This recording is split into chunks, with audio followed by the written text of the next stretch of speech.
Good afternoon. My name is Emma. Born Emma Victoria Brown to Mr. Harvey Hamilton Brown and Mrs. Mary Grayson Brown of Oak Point Plantation. Ours is a large plantation between here and Charleston.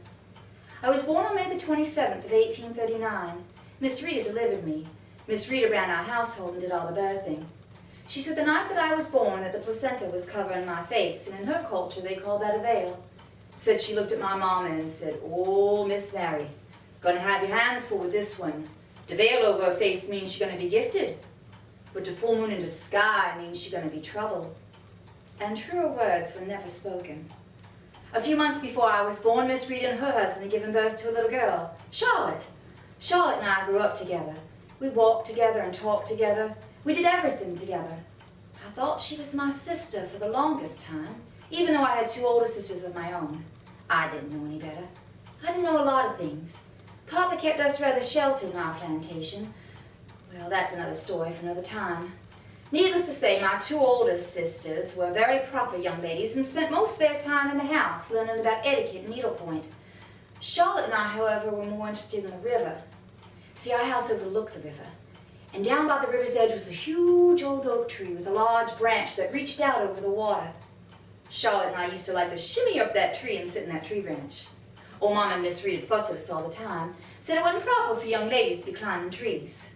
We didn't see what all the fuss was about, and we did it all the same. Seems like we're always being fussed at for one thing or another. I remember once when we were about 5 years old. It was a very hot summer Sunday, and we'd just come home from church. My goodness, it was so very hot. And the water looked oh so very good.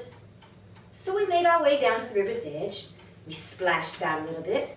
Then we waded in a little bit more, and before you knew it, we were swimming about, or we were having a grand time. Till Miss Rita caught wind of us. Ooh, she came storming across that yard with a switch in her hand, pulled us out of the water, wore us both out.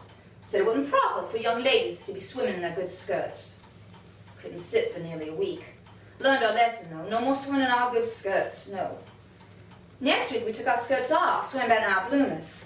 Oh, that was ever so much more fun. You didn't have the weight of your skirts pulling you under the water. Oh, we were having such a good time.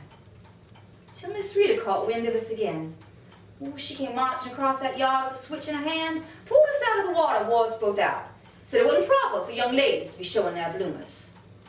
You know, it certainly would have been nice if someone would have told us what was proper and what wasn't, instead of letting us get in trouble all the time. Nonetheless, no more swimming in our bloomers. No. Next week, we just took all our clothes off, swam out in the nude. This time, Mama joined Miss Rita.